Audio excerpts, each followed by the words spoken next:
la doctora Sara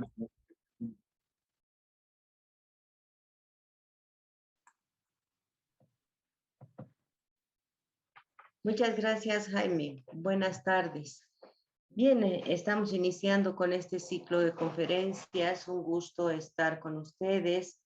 He preparado un tema dedicado a los estudiantes, sobre todo un tema de actualidad, un tema de preocupación para todo el área de la salud, porque el tema del uso racional del fármaco y sobre todo el tema del uso racional del antibiótico nos tiene preocupados a todo el área de salud, y tanto es así que la OMS ha generado un plan estratégico para mejorar el uso de los antibióticos, para evitar la situación de resistencia bacteriana que vemos cada día, que va creciendo, y pues no queremos llegar al momento en que muchos científicos planteaban en su momento el de quedar en un momento sin ningún tipo de protección, ¿no?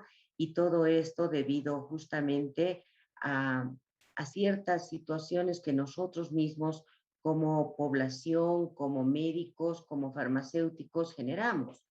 Entonces, pues vamos a dar inicio. Les voy a hacer recuerdo un poquito de lo que es la bacteria, el antibiótico, para darnos una área de entendimiento mejor, y luego vamos a ver la parte de la OMS y su programa, justamente su plan para mejorar el uso del uso racional del antibiótico.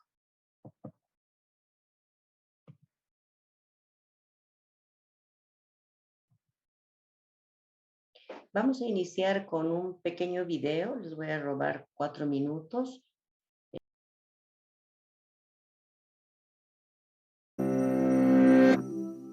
¿Sabes que existen Estoy compartiendo el video.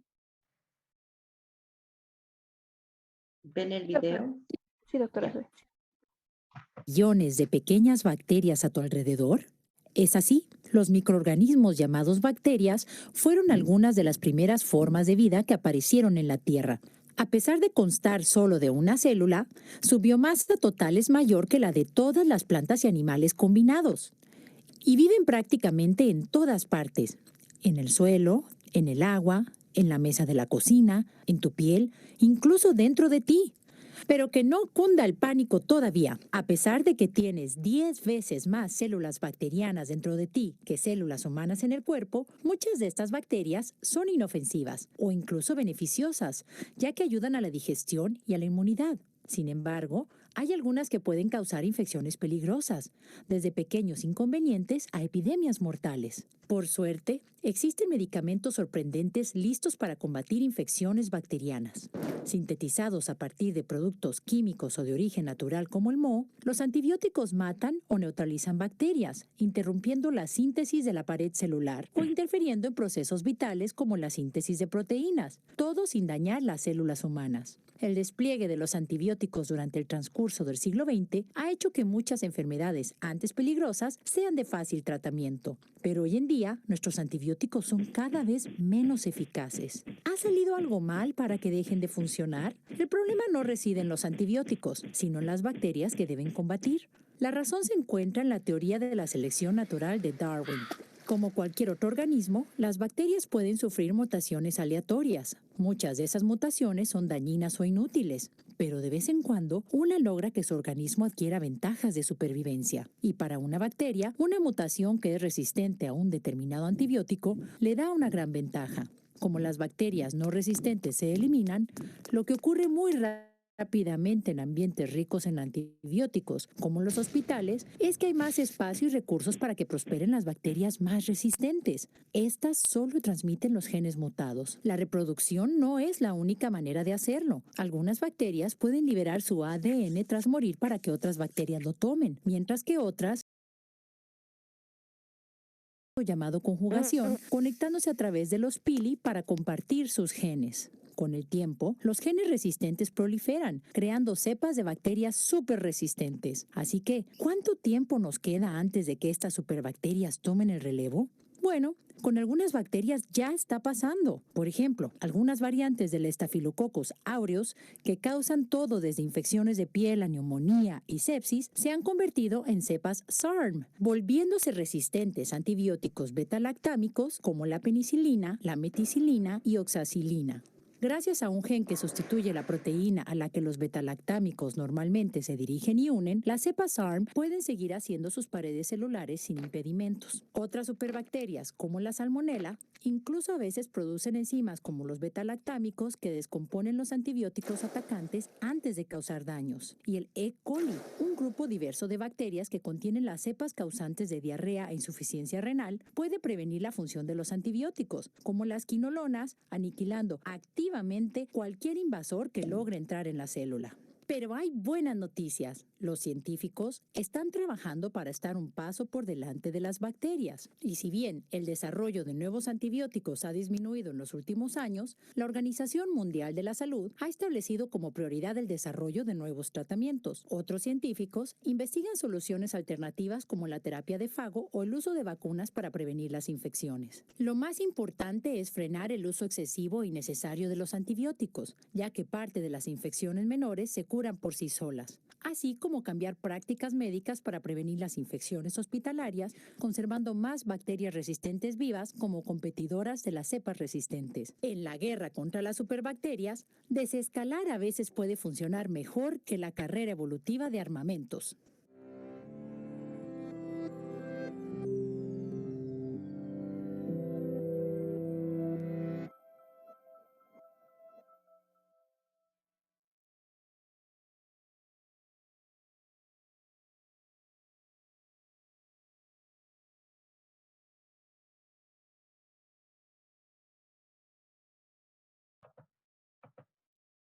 Bien, y con esto entrando un poco en contexto, vemos pues que los antimicrobianos que han sido un arma, que todavía son nuestras armas importantes para la destrucción de las infecciones bacterianas, eh, pueden también terminar siendo un peligro, ¿no?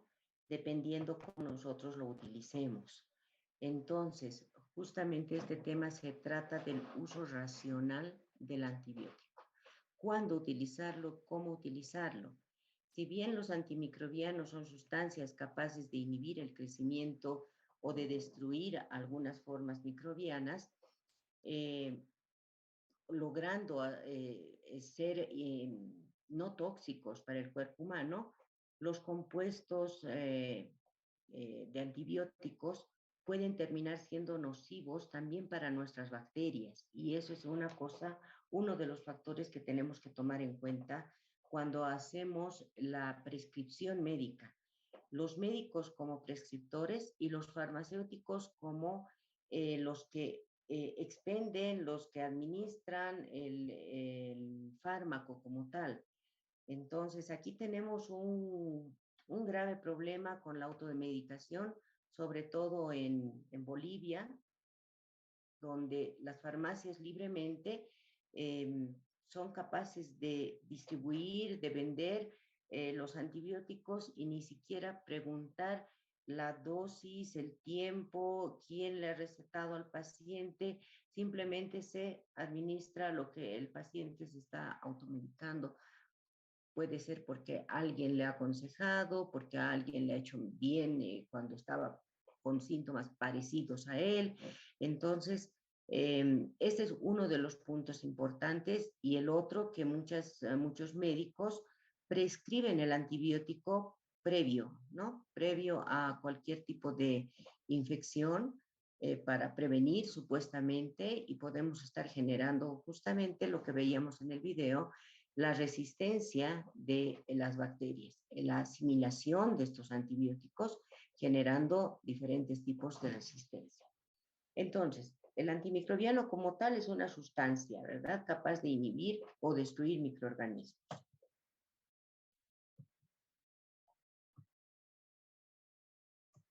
este antimicrobiano debería ser específico. La especificidad se refiere al espectro de la calidad antimicrobiana definida por su capacidad de uso en el sitio específico de la bacteria. También debería ser eficaz in vivo. Quiere decir que tiene que tener una eficacia cuando se administra a un paciente. Puede ser bacteriostático, que detiene su crecimiento, o puede ser bactericida cuando elimina a la bacteria. Su acción no debe ser revertida en el interior del organismo. Ahí se denomina ya un antibiótico eficaz. Y debe tener algo importante, toxicidad selectiva. Debe ser tóxico obligatoriamente para el microorganismo, pero debe ser inocuo para el huésped, o sea, para el humano que lo está consumiendo. Esto es indispensable para el uso clínico. De acuerdo a esto, pues vamos a ver que los antibióticos se van a clasificar por su origen, por su espectro de acción, por la forma de acción, por su estructura, por su mecanismo de acción. Por su origen, sabemos que la mayoría de los antibióticos han tenido un origen natural. Quiere decir que ha venido de una sustancia o de otro microorganismo capaz de generar una sustancia que elimine a otro organismo, o sea, hacer un antagonismo entre ellos. Los microorganismos que han generado estas sustancias por excelencia han sido los mohos, hongos filamentosos. El primero en ser descubierto, el penicillium, que ha producido la primera sustancia antimicrobiana, que ha sido la penicilina. Es por eso que hasta el momento se le considera un antibiótico natural, de origen natural. Tenemos también a la grisofulvina, tenemos a la streptomicina, a la eritromicina, que han sido de mohos filamentosos, por lo tanto se los considera de origen natural. A partir de estos naturales, se han empezado a sintetizar en laboratorio, gracias ya a la fórmula establecida farmacológicamente, derivados de estos productos, y es así que tenemos pues en el grupo de los beta-lactámicos las penicilinas naturales, y también tenemos ya las penicilinas semisintéticas como la amoxicilina, la ampicilina, tenemos las penicilinas de últimas generaciones como la carbenicilina, la meticilina, además, ¿no? E incluso, fíjense, en el video nos decían que han aparecido ya microorganismos como el Staphylococcus aureus, resistente a la meticilina, que sería uno de última generación dentro de los betalactámicos. O sea que estas situaciones van siendo las que preocupan al área de la salud, ¿no? También tenemos bacterias que han sido productoras, que son productoras de sustancias que inhiben a otras bacterias. Es así, del género Bacillus, tenemos algunos bacilos eh, que son productores de bacitracina y polimixina, también dos grupos bacterianos importantes. La bacitracina, de hecho, utilizada incluso en laboratorio para determinar sensibilidad, resistencia y hacer la diferenciación de ciertos grupos bacterianos. Los actinomicetos, que han formado sustancias como la streptomicina, como el cloranfenicol, la tetraciclina y la eritromicina. Semisintéticos, ¿cuáles son? Aquellos que tienen origen biológico, pero que han sido ya, gracias a su fórmula o a su radical determinado químicamente, producidos en fábricas, ¿no? Semisintéticos. Por ejemplo, las cefalosporinas. Y sintéticos que han sido obtenidos específicamente por síntesis química, como son los nitrofuranos y las sulfamidas. De acuerdo a su espectro, tenemos la clasificación de los antibióticos de amplio, intermedio o mediano y bajo o corto espectro. Acá tenemos pues que que acordarnos algunos y que aprender otros que están en cursos básicos, que el espectro amplio quiere decir que un antibiótico es capaz de eliminar a un gran número de bacterias dentro del espectro bacteriano.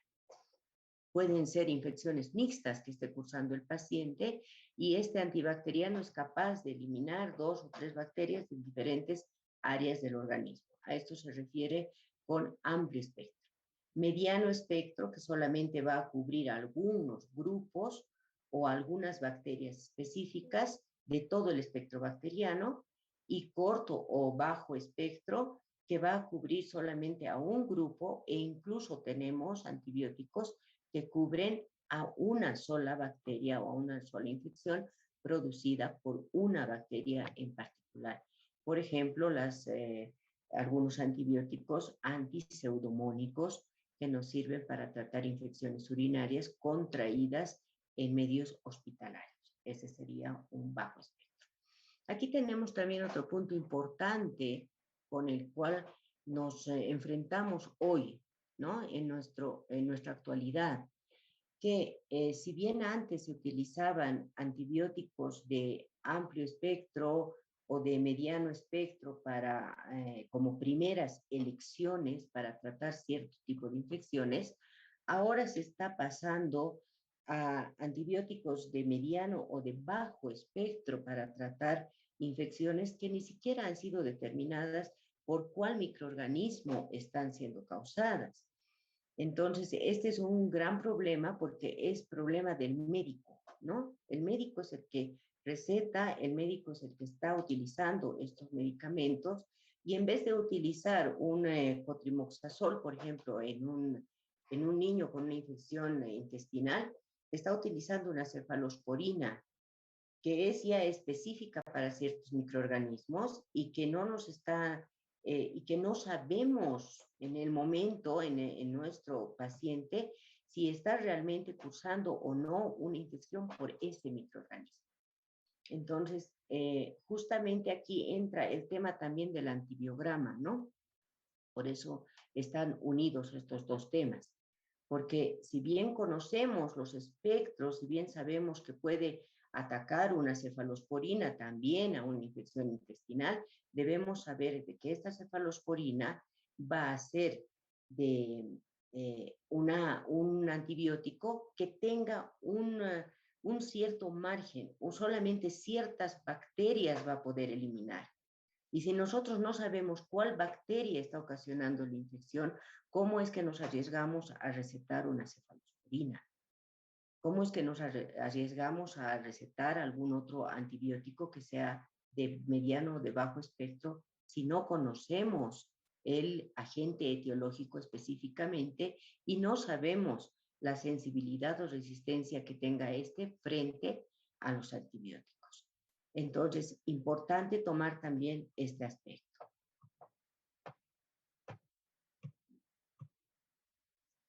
De acuerdo a la forma de acción, tenemos bacterioestáticos, bactericidas y bacteriolíticos. Los bacterioestáticos que inhiben el crecimiento bacteriano, los bactericidas que eliminan a la bacteria y los bacteriolíticos que rompen a la bacteria, ¿no? Destruyen a la bacteria.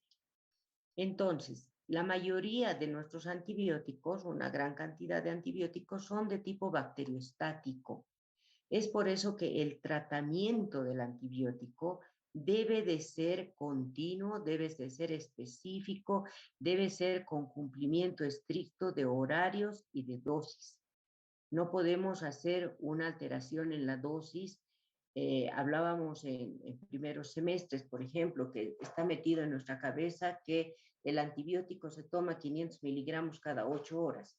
Es lo que habitualmente se receta y el paciente se mentaliza con eso, ¿no?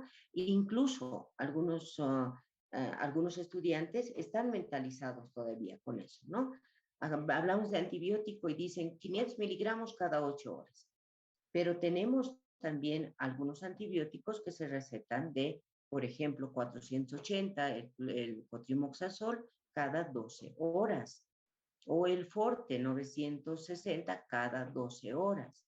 Imagínense si nosotros aumentamos la dosificación porque estamos haciendo la administración cada 8 horas. Ahí tenemos ya un problema porque se trata de un bacteriostático. ¿Qué pasa si nosotros hacemos una ampliación de tiempo con reducción de dosis? Amoxicilina cada 12 horas. Vamos a tener un problema igual porque la bacteria va a empezar a asimilar el antibiótico y por lo tanto va a generar también resistencia frente a este antibiótico y después para una siguiente infección causada por esta bacteria ya no vamos a tener la acción correcta del antibiótico frente a esa infección. Bien, por su estructura, tenemos aquí netamente farmacia, tenemos la estructura química y sabemos que muchos cubren aquí el radical principal, el ciclo, el núcleo por el cual se los diferencia por familias. Y aquí tenemos otra gran problemática, ¿no? Si un paciente si una bacteria en un paciente es resistente a un núcleo, como por ejemplo al beta-lactámico, que es este anillito, ¿no? Si es esta bacteria resistente al anillo beta-lactámico, puede generar resistencia cruzada. Quiere decir que podría ser resistente también a otros beta-lactámicos. Si ha generado la bacteria resistencia a un anillo de tetraciclina, podría también haber generado resistencia cruzada frente a otros derivados de la tetraciclina. Entonces, por eso es que el antibiograma es tan importante de realizarlo, ¿no? Cada grupo, fíjense, cada grupo como un aminoglucósido, por ejemplo, como un macrólido, tienen sus núcleos y a partir de este núcleo radical es que se ha derivado otros antibióticos. Bien. Por su mecanismo de acción, tenemos la clasificación de acuerdo a 4 mecanismos de acción importante de los antibióticos, que son los que actúan sobre la pared bacteriana, inhibiendo la síntesis de la pared. Estos van a ser los tensioactivos. Aquí justamente, fíjense, están los betalactámicos. Está la bacitracina, están las cefalosporinas, está el monobactam, todos estos betalactámicos, ¿no? Está la cicloserina y la vancomicina como última generación. La segunda acción es sobre la membrana citoplasmática, que es sumamente permeable, ¿no?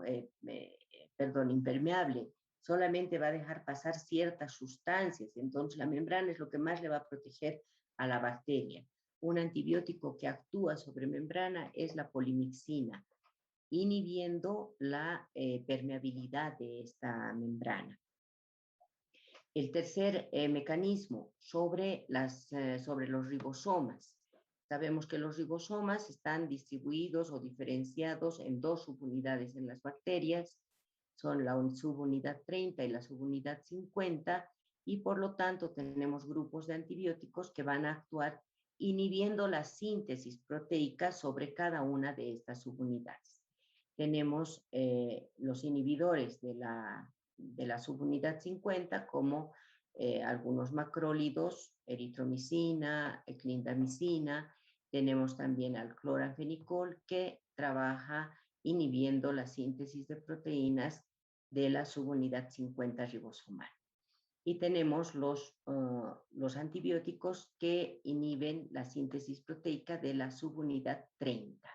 Son la tetraciclina, espectinomicina, streptomicina, gentamicina, kanamicina y los furanos. Y tenemos otro grupo que lo consideramos que trabaja o que actúa a nivel de material genético, pero no todos van a actuar directamente sobre el material genético, sino también pueden actuar a nivel de metabolismo, inhibiendo ciertas sustancias metabólicas que actúan sobre el ADN.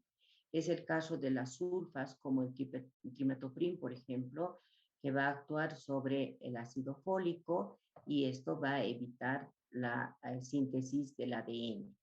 También tenemos a los que actúan directamente sobre las enzimas del ADN, como ser sobre los que actúan sobre el ADN girasa, como las quinolonas no fluoradas, el ácido nalidíxico, y algunas quinolonas, la mayoría de las quinolonas fluoradas, como la ciprofloxacina, norfloxacina, ¿no?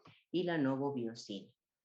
Y los que actúan sobre otra enzima, que es del ARN, RNA polimerasa, como la rifampicina, que es un antibiótico antituberculoso. Bien.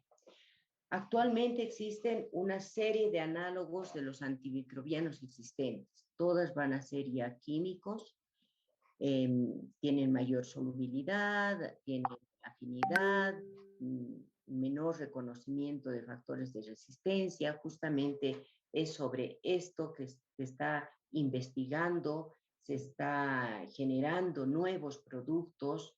Estos productos pueden ser algunos de origen natural y otros netamente químicos. Los de origen natural, por ejemplo, péptidos antimicrobianos de algunas plantas y de animales, como la magainina, el péptido catiónico que actúa como agente protector, que se encuentra sobre la piel de ciertas ranas. Estas ranitas son ranas amazónicas que están siendo estudiadas ya hace muchos años. Se sabe que tienen una actividad antimicrobiana, sin embargo, todavía no se ha logrado extraer ni tampoco está en uso estos antibióticos, sino en estudio todavía. La platencimicina, descubierta recientemente, del Streptomyces platensis, que inhibe la síntesis de lípidos en las bacterias y es bastante activo contra un grupo bacteriano. Bien, entonces esto a forma de recuerdo de los antimicrobianos, antibacterianos, nos va a dar pauta para ingresar a este ciclo, a este ciclo sin fin, ¿no? Que tenemos, por el cual se comienza ya a hablar de la resistencia. La actividad del antibiótico no va a ser igual in vivo que in vitro. Entonces, tenemos nosotros que cuando se habla de una actividad in vivo, va a haber una relación bastante cercana entre el hospedador, el microorganismo y el antimicrobiano. Este microorganismo, como hemos visto, está en todo lado. Puede estar en ambiente, puede estar en el mismo hombre, podemos compartir con algunos animales, podría estar en plantas, puede estar en el agua, en tierra, además, ¿no? El hospedador que está relacionado directamente con el microorganismo, formando una infección o una inmunidad. Y el antimicrobiano que va a actuar sobre el microorganismo, pero a través del hospedador. Y aquí, ¿qué podemos generar? Sensibilidad y resistencia a partir del microorganismo y toxicidad farmacológica a partir del hospedador. Entonces, fíjense cómo estas relaciones son tan íntimas y a la vez no podemos desencuadrar, no podemos salirnos de este ciclo.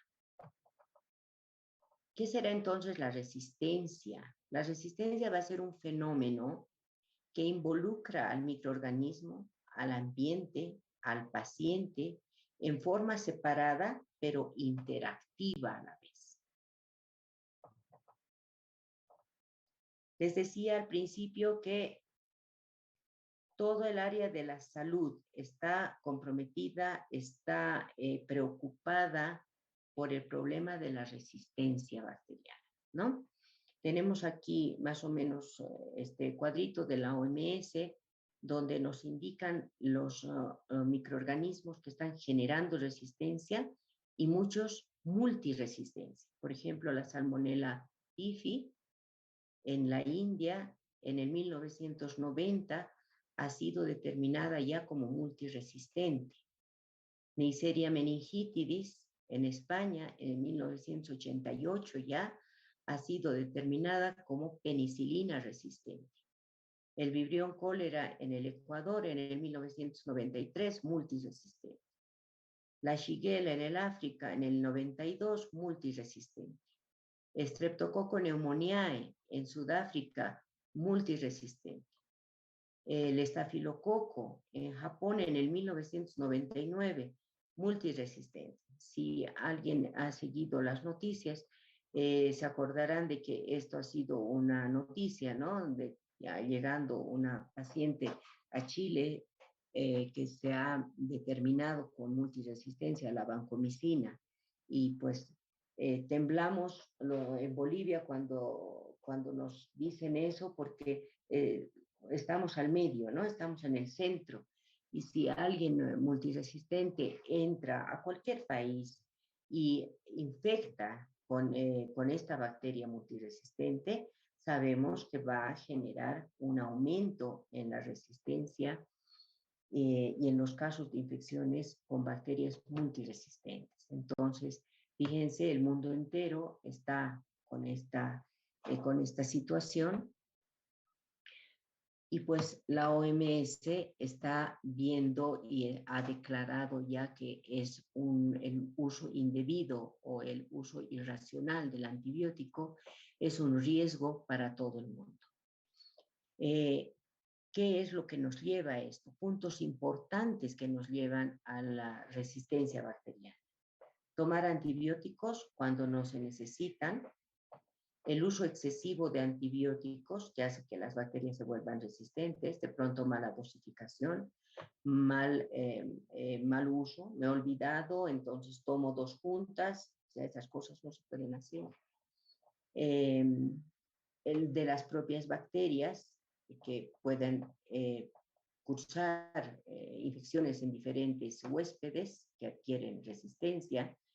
Tenemos el caso, por ejemplo, de los cerdos que son alimentados y eso es administrado una cierta cantidad de tetraciklina en su alimento para inhibir bacterias, incluso para mezclar con hormonas y hacer engorde y demás.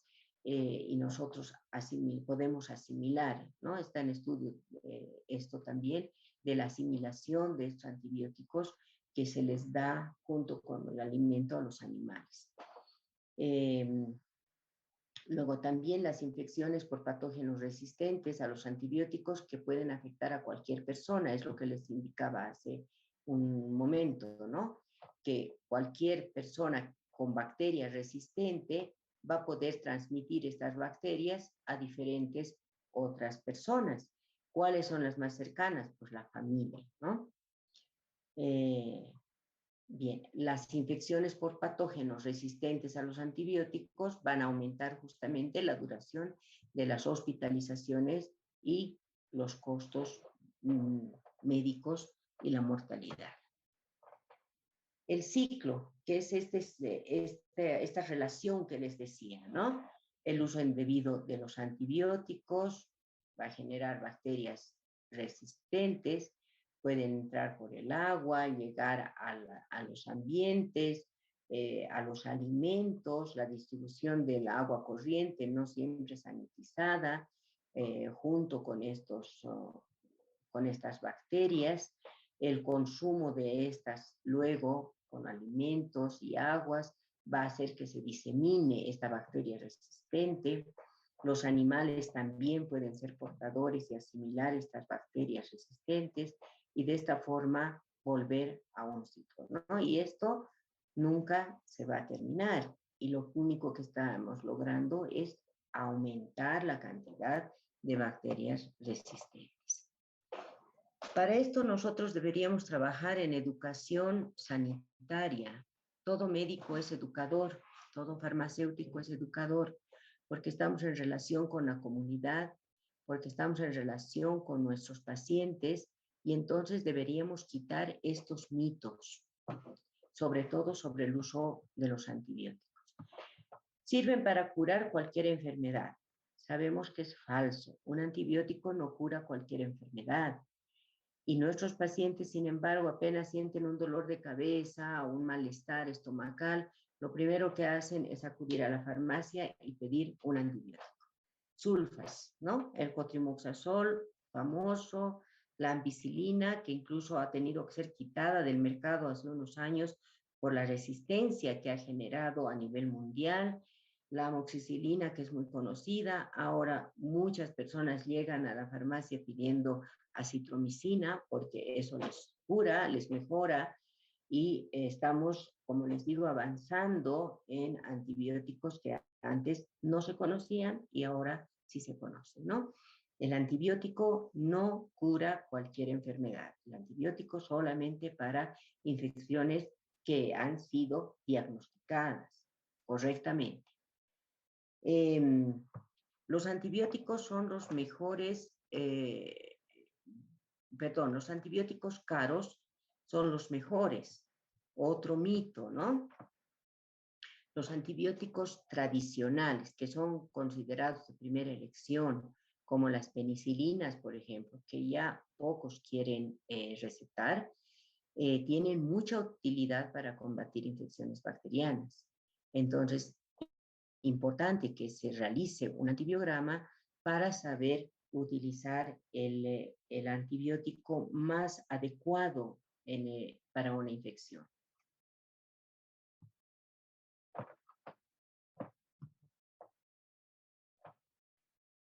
Bien, los laboratorios en todo el mundo están tomando medidas para mejorar la vigilancia de resistencia antimicrobiana. Es decir, al principio no solamente médicos, sino también todo el área de farmacología, farmacias, farmacéuticos, vigilancia farmacéutica, están preocupados por esto, entonces se está tomando medidas. ¿Qué medidas? Aquí tenemos el plan estratégico de la OMS, donde indican algunas medidas como la vigilancia, el consumo y de la resistencia a los antibióticos. Está el control para controlar las resistencias bacterianas y diagnosticar. Tenemos la prevención para identificar e impulsar medidas alternativas, complementarias de prevención y de tratamiento. Aquí entra de base la identificación, el laboratorio, saber qué bacteria es la causante de cierta infección. La investigación para definir las prioridades en materia de investigación. De pronto no es necesario sacar nuevos antibióticos, sino mejorar el uso del antibiótico.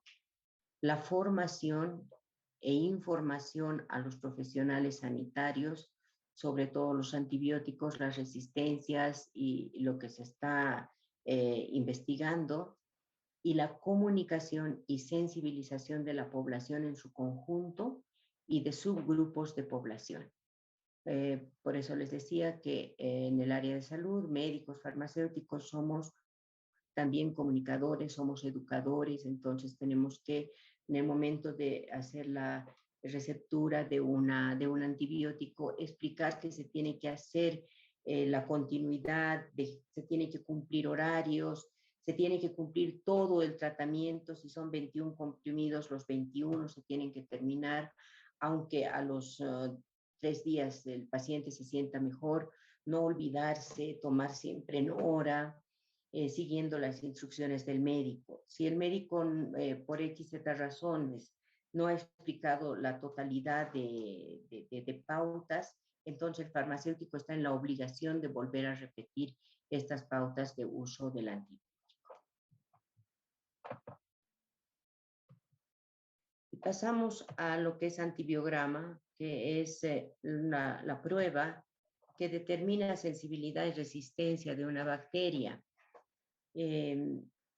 Esta prueba tiene diferentes técnicas, les voy a mencionar algunas, pero la principal es la que estamos viendo en imagen, una pruebita de difusión en Agar-Muller-Hinton, donde pues podemos ver la sensibilidad o resistencia de 5 antibióticos.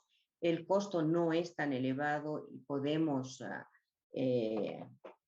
hacer esta prueba para estar seguros de la de la sensibilidad, resistencia, seguros de la elección del antibiótico. Bien,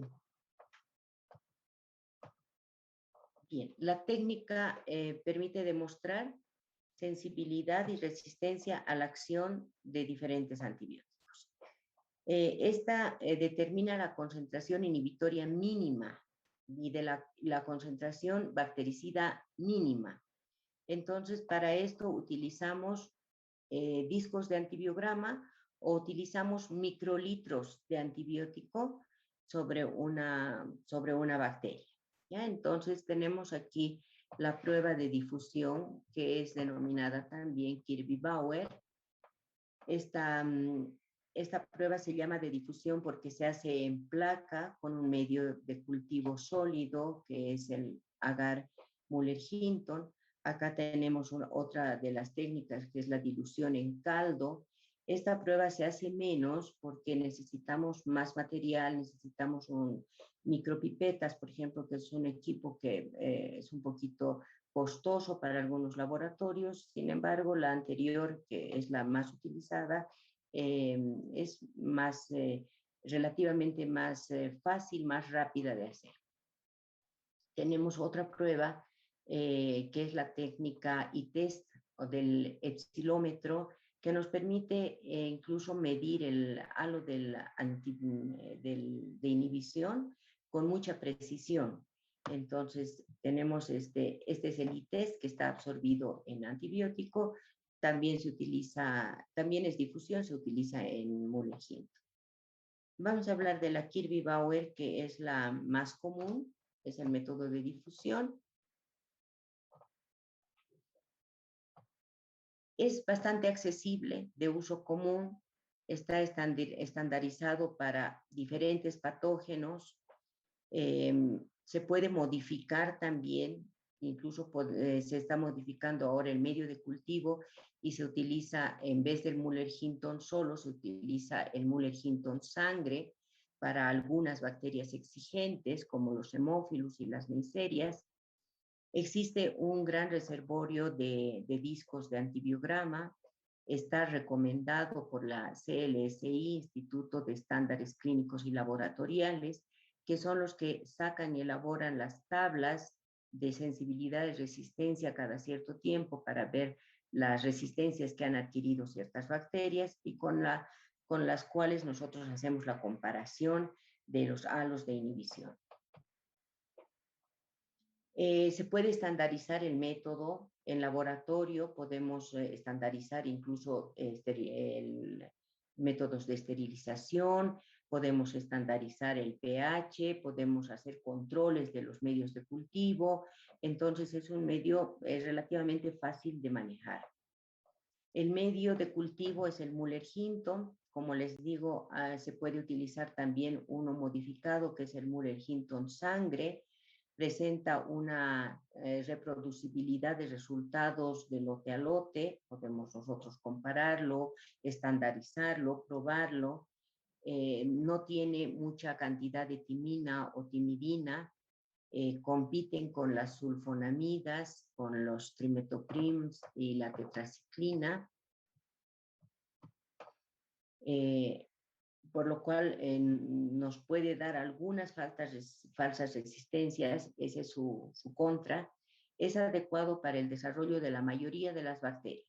Casi todas las bacterias van a poder crecer en Muller-Hinton y algunas que son más exigentes van a crecer en Muller-Hinton sangre. Para realizar esta técnica, se parte de un inóculo de cultivo joven, entonces siempre tenemos que pedir un cultivo previo al antibiograma, ¿no?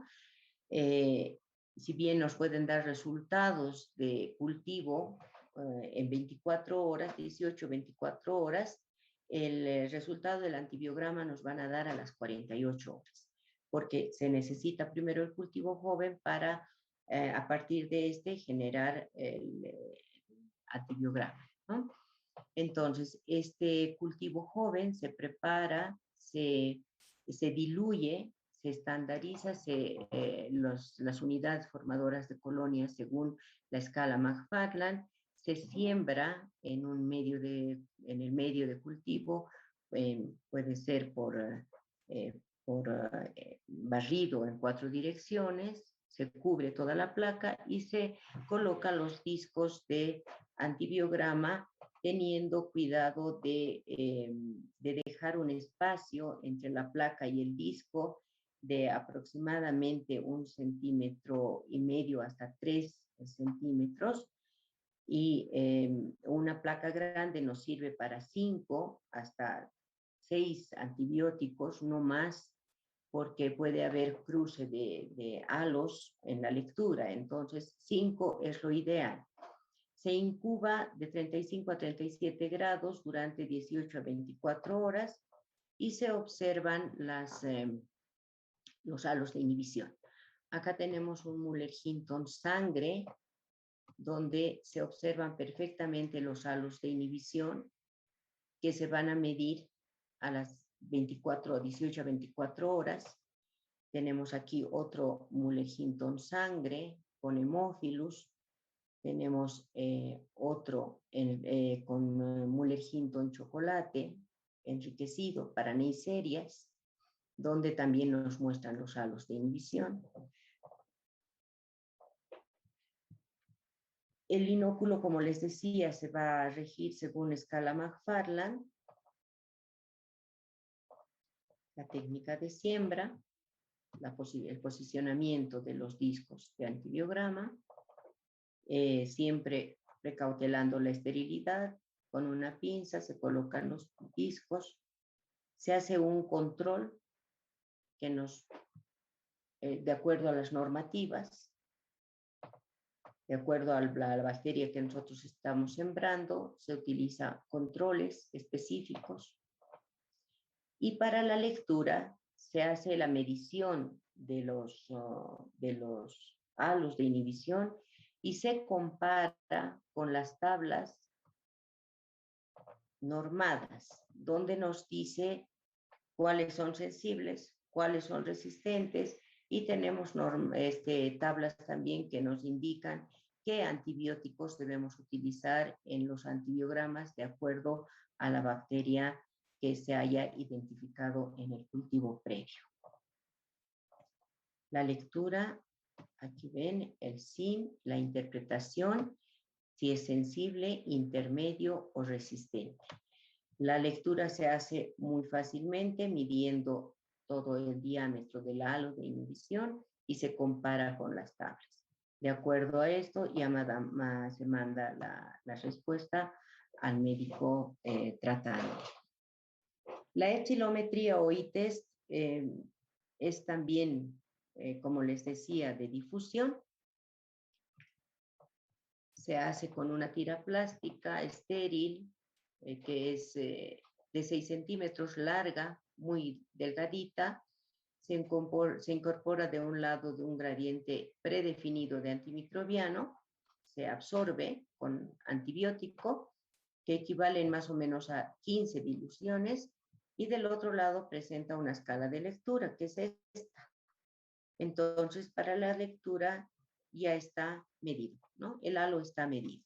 Se hace la comparación con las tablas también y se determina ya la sensibilidad o resistencia de esta cepa. Bien. Aquí pueden ver ustedes los halos. Es muy parecido a los disquitos de antibiograma, pero absorbemos cantidades requeridas y además medimos específicamente cuánto de halo tiene. Bien. Con eso habría terminado. Les agradezco la atención. Si tuviesen alguna consulta.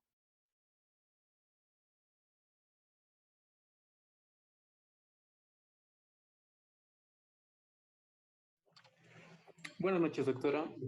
Buenas noches, participantes. Le hago llegar la gratitud a nombre de todos los estudiantes de la Sociedad Científica de Medicina por la excelente ponencia. Le agradecemos por tan valiosa información. Ahora pasaremos a la ronda de preguntas y se les pide por favor a los participantes que vayan enviando sus preguntas al chat de Zoom y mi persona lo leerá y la doctora procederá a responder sus dudas.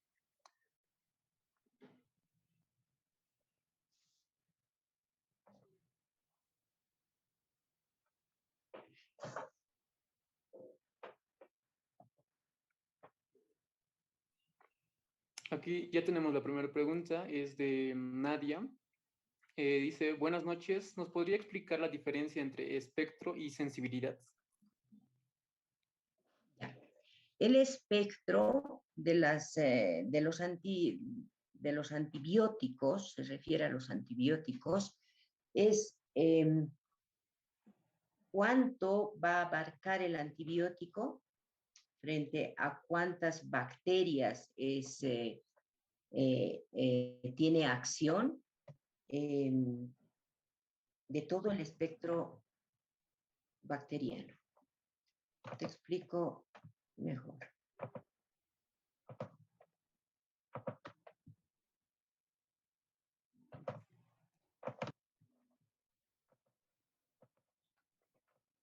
Bien, vamos a tener nosotros un espectro bacteriano. ¿Qué quiere decir espectro? Todas las bacterias que están presentes, ¿ya? Todas las potenciales patógenas, todo eso es espectro. Estafilococos, estreptococos, neiserias, pseudomonas, todos, ¿ya? Todas las bacterias van a estar aquí. Eso es un espectro bacteriano. Ahora, tenemos nosotros antibióticos de amplio espectro.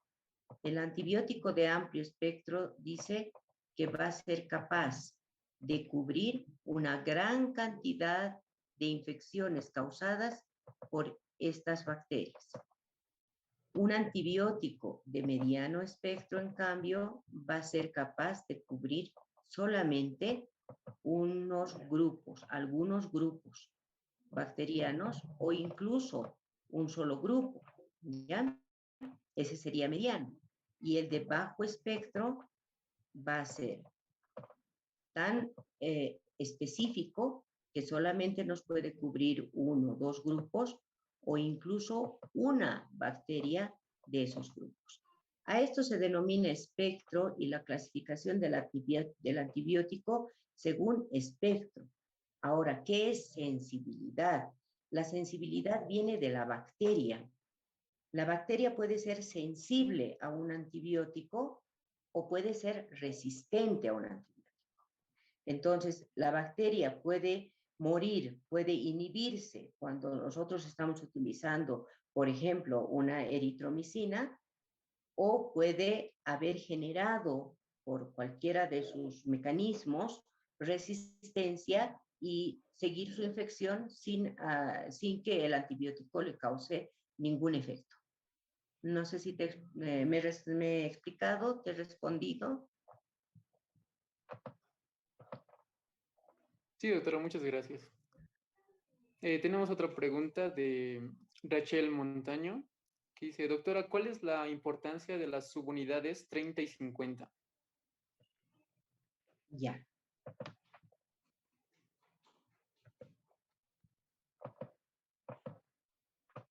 Tú tienes una bacteria y esta bacteria, si se acuerdan, va a tener varias estructuras. La primera estructura es la pared, luego tenemos otra estructura que es la membrana, que todas las bacterias van a tener membrana. Esta va a ser altamente selectiva.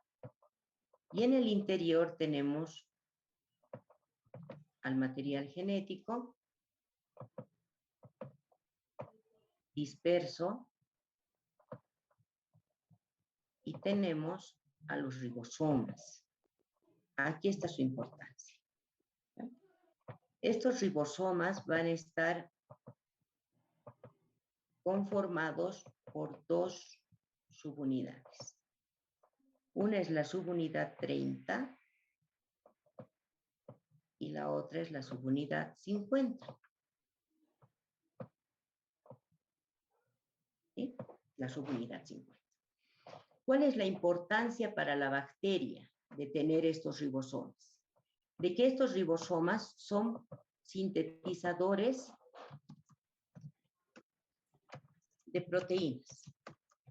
¿Qué proteínas? Todas las proteínas requeridas para la formación de cada una de las estructuras de la bacteria.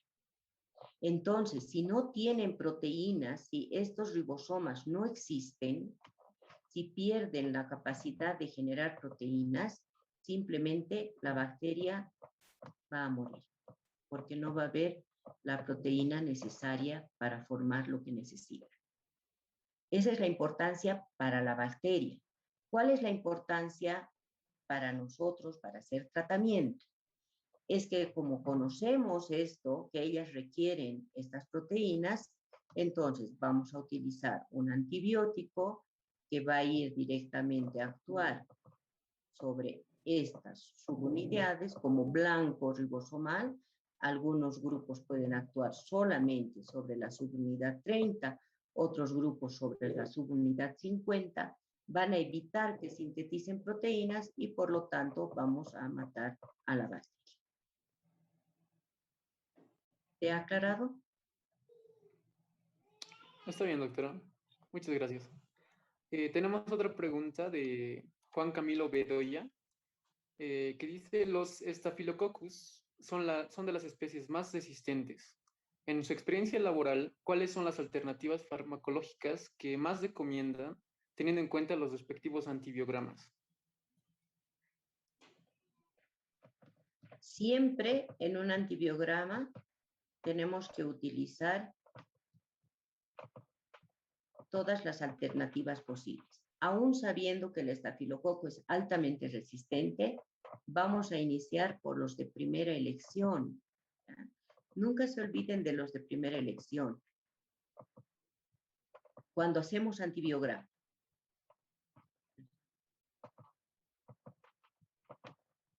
Entonces, vamos a poner siempre como primer disquito una penicilina. Obligatorio. ¿Ya?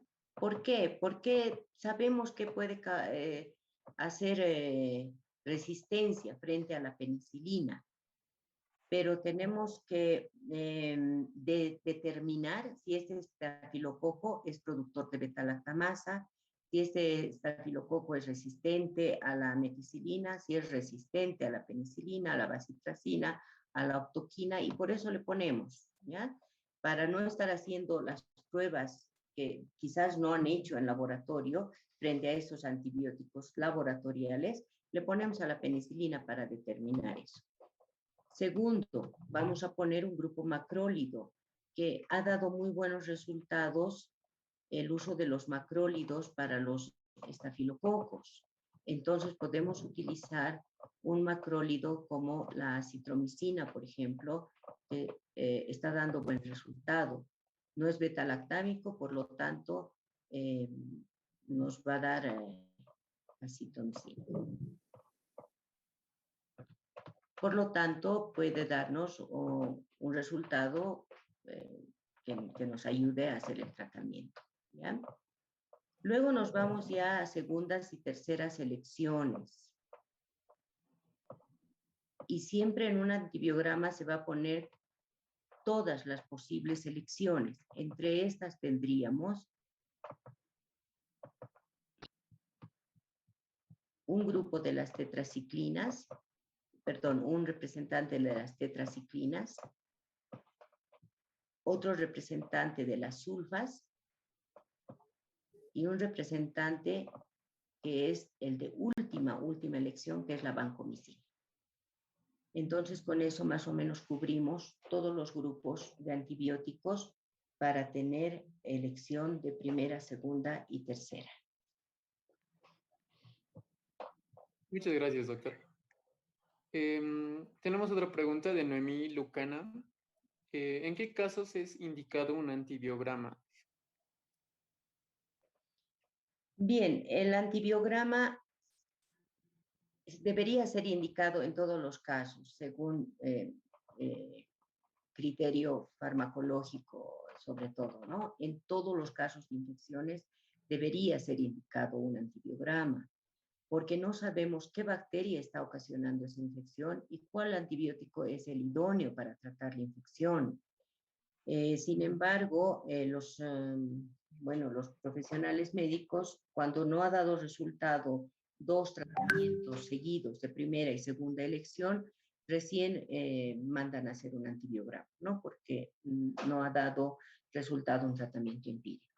Pero debería ser en todos los casos. Muchas gracias, doctora.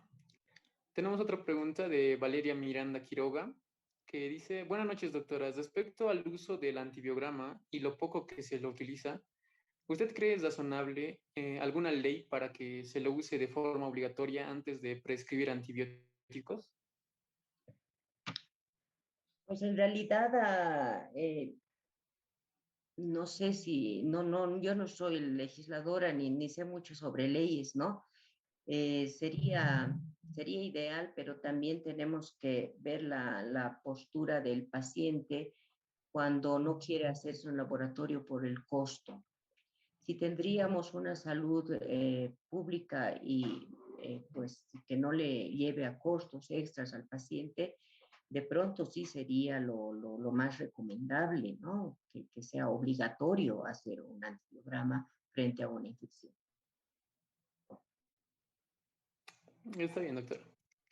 Tenemos otra pregunta de Guillermo Cordero. Dice, respecto a los antibióticos de amplio espectro, ¿cómo podemos contrarrestar el efecto de estos a la microbiota comensal? Deberíamos, mm, deberíamos cumplir estrictamente el tratamiento. Primero, es lo primero que tenemos que hacer, ¿no? Educar al paciente para que cumpla. Si le toca tomar 3 de la mañana, pues tiene que tomar 3 de la mañana, ¿no? Es uno de los factores importantes para que hagamos un buen tratamiento y después de eso podamos nosotros dar el tiempo necesario a restablecer esta microbiota.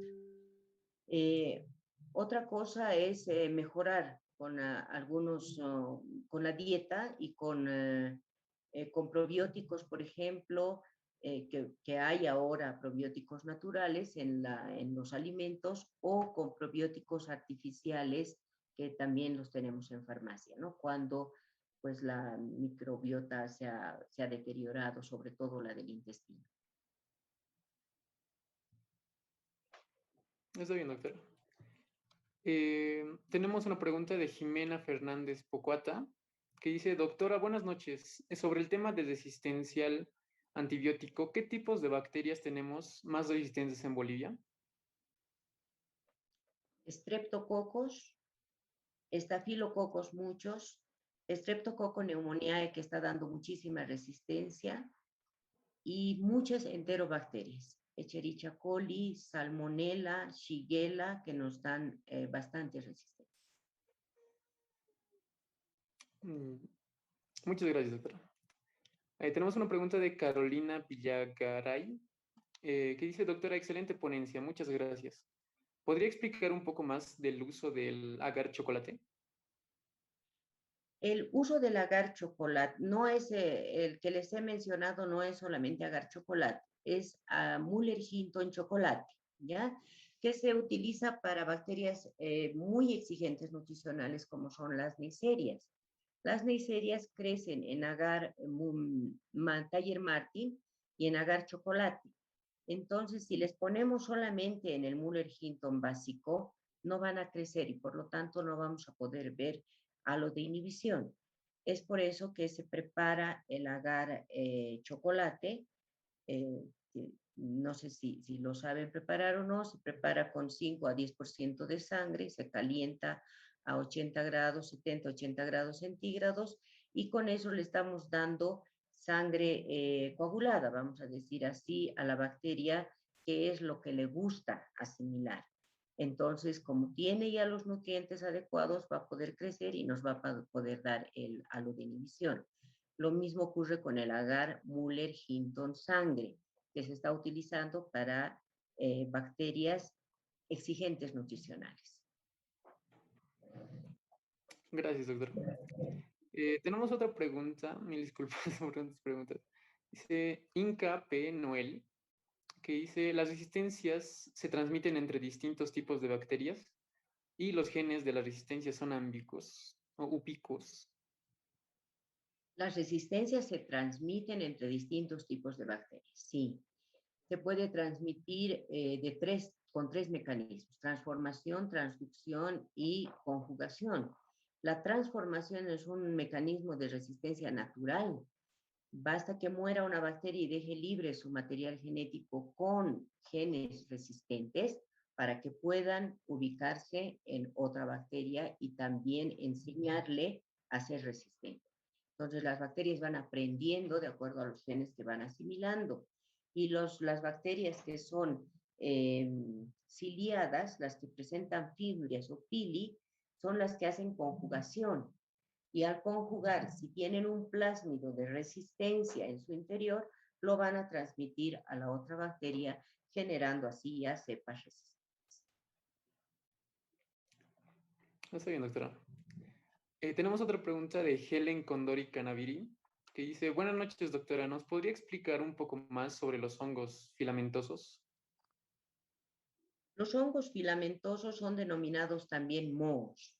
Si ustedes recuerdan, tenemos dos tipos de hongos.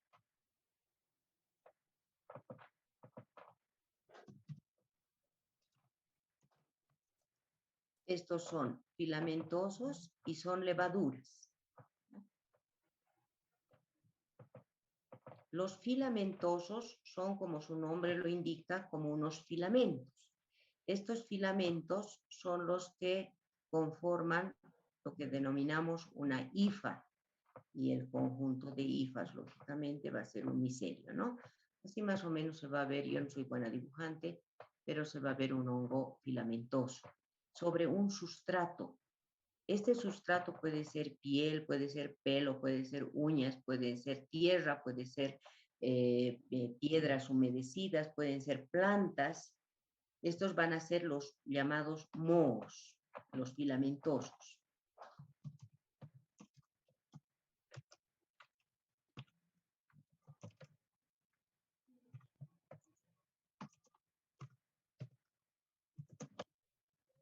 ¿Ya? Y los otros son los de tipo levadura, que son unicelulares, muy parecidos a los cocos, pero más grandes, ¿ya? ¿Cuáles son los de interés en farmacia de los que se ha elaborado los antibióticos? Los primeros mohos descubiertos han sido filamentosos o mohos. Y el primero, el penicillium, perdón, productor de la penicilina. Estos se caracterizan por tener unas esporas, entonces tienen unos esporangios con esporas, que es lo que les caracteriza en su morfología. Estos van a ser sintetizadores de estos antibióticos, ¿ya?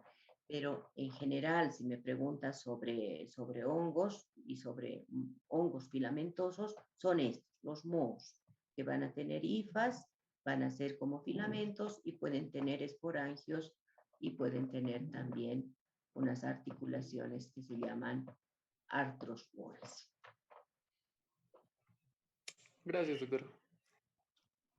Tenemos una pregunta de la doctora Carmen Vázquez, que dice, buenas noches, doctora. En la práctica profesional, últimamente nos estamos topando con la automedicación en casos de resfriados, en la que los pacientes piensan que todo es COVID en caso de ser realmente COVID después de la propuesta inicial. ¿Qué esquema de tratamiento se puede manejar o se recomienda? Doctora, buenas noches. Dependiendo de la bacteria que esté, porque sabemos que la neumonía COVID es propia de COVID y eso lo vamos a hacer por tratamiento sintomático. El post-COVID o la complicación con las bacterias es dependiendo de la bacteria que esté. Por ejemplo, puede estar un Haemophilus o puede estar un Streptococcus pneumoniae o un simple Streptococo o estafilococo que podrían estar complicando esta situación. Entonces, en esos casos, pues el tratamiento de macrólidos ha dado buen resultado como la acitromicina. Por eso es que en el tratamiento incluso del COVID se ha utilizado acitromicina para prevenir o para contrarrestar las coinfecciones bacterianas. Muchas gracias, doctora. Tenemos otra pregunta de Josué Alvarado, que dice, si existe uso previo de antibióticos, ¿aún podemos realizar el antibiograma o debe existir un periodo de espera? Si existe un uso previo de algún antibiótico, se tiene que referir en el momento del antibiograma. Se puede hacer el antibiograma, pero se va a tener que utilizar otro grupo de antibióticos y no el que se está utilizando en el momento en curso. Está bien, doctora. Tenemos las últimas preguntas, que es de Darwin, que dice, doctora, en zonas rurales en las que no se cuenta con estudios laboratoriales y los pacientes clínicamente presentan infecciones, ¿qué nos aconsejaría? Estudiar muy bien los espectros, estudiar muy bien las sensibilidades y resistencias y hacer la elección más inocua posible para el paciente. Habitualmente en áreas rurales no se administran antibióticos de últimas generaciones, porque justamente el área rural que es tan abierta, tan libre, hace que las bacterias sean más sensibles, entonces, salvo que haya alguna bacteria resistente, ¿no? Pero en su mayoría, según prácticas, se ve que son más sensibles. Entonces, comenzar siempre por primeras elecciones, antibióticos más inocuos.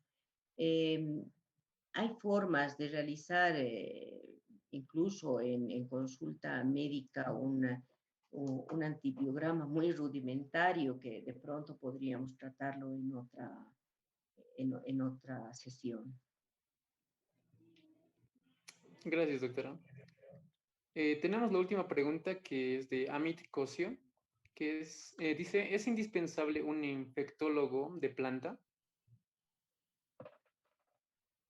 Dependiendo del área, ¿no? Y yo creo que en hospitales, además, es sumamente necesaria para poder determinar exactamente el tipo de infección que existe, porque hay sintomatología en una infección que puede ser muy similar entre una infección micótica, una bacteriana, y una viral.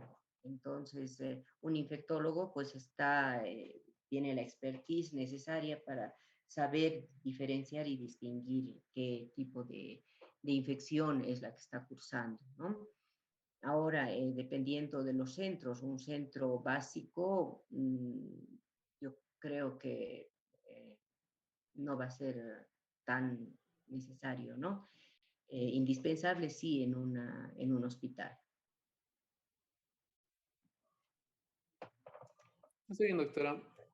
Muchas gracias, doctora. Así finaliza la ronda de preguntas. También hay muchos comentarios de agradecimiento a su persona por la excelente ponencia, como de Juan Camilo Bedoya, que dice muchas gracias por sus respuestas. Saludos desde Colombia. O de Zachel Montaño, que dice muchas gracias también. Y así muchos mensajes de felicitaciones a su persona, doctora. Muchas gracias a todos pues por la atención. Espero que les haya sido de utilidad. Un poquito de recuerdo también de todo lo que ya sabemos y pues, dispuesta para cualquier otra oportunidad.